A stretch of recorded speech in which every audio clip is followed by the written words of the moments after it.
And that kept on going, and that's why penicillin doesn't really work as well as it used to. Eric Levine is pushing his 10th grade students to think deeply about the content of their learning expedition by using a science talk. Also horizontal gene transfer.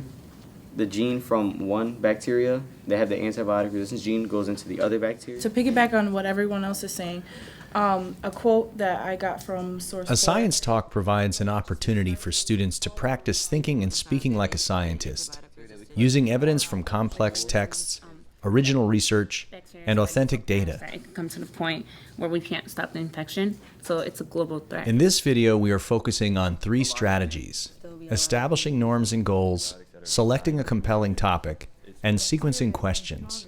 One of the important things that we do before we start the science talk is to remind students of the norms. Take a second to recall a chart that we made, talking, thinking, and writing like a scientist. So I'm going to ask, each time we read an article or watched a video, we took time to dissect how the person was presenting information, and that became our anchor chart for ourselves when we were building our own skills. Deja, what do you think? Why is it reliable to show data over and over and over again, and it's not as reliable to show it once? If you show it once, it could have been just like a fluke that happened that one time. But if you have it multiple times, it shows that it's a consistent thing that's happening. We're going to set a quick goal about talking like a scientist. So see where it says the 1, 2, 3. My goal is to provide evidence and build off each other's ideas. My goal is to use scientific vocabulary when I talk. I want to focus on providing evidence. Selecting a compelling topic for a science talk is instrumental in engaging students. For this, Eric drew from the 10th graders' recent learning expedition. Our expedition is called Resistance. It's focused on the global problem of antibiotic resistance in bacteria. So students did original research during this expedition. We took samples from around the school, for example, in the locker rooms, in the gym, in the bathrooms, and in the lunchroom. We looked at how much bacterial growth there was and how much of that was resistant to antibiotics. There was quite a bit of resistance, which was really surprising to me and definitely surprising to the students. We found that about 33% of the bacteria was resistant to antibiotics.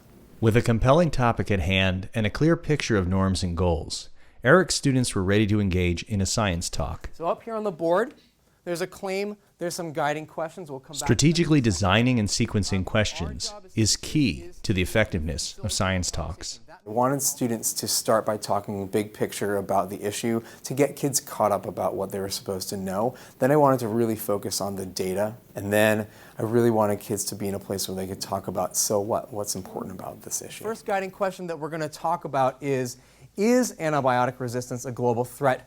Why?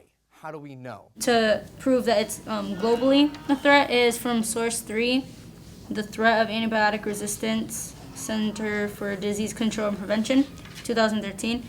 23,000 people die each year as a result. Once I felt like the students had presented enough evidence and information about the first question, we were ready to move on to the second, where we could look really specifically at our data. I noticed that where we clean the most and where we care for the most, like the gym and then the bathrooms and the nurse's office, have more antibiotic resistance due to the fact that all the cleaning material used has ingredients that we put in antibiotics. Here it says that Avera B was the plate with amoxicillin, and there was 34.57% growth. So that means 34% of the bacteria that we collected in our own school is resistant to amoxicillin. So after we talked about our data in the school and how it related to us, it was time to solve the problem and talk about what solutions there were. What can scientists, politicians, and the public do about antibiotic resistance? Like for a solution, like if you look at the states below, us, they like use more antibiotics a lot more. They have more antibiotic resistance than us, so they could kind of like ask Massachusetts like what they do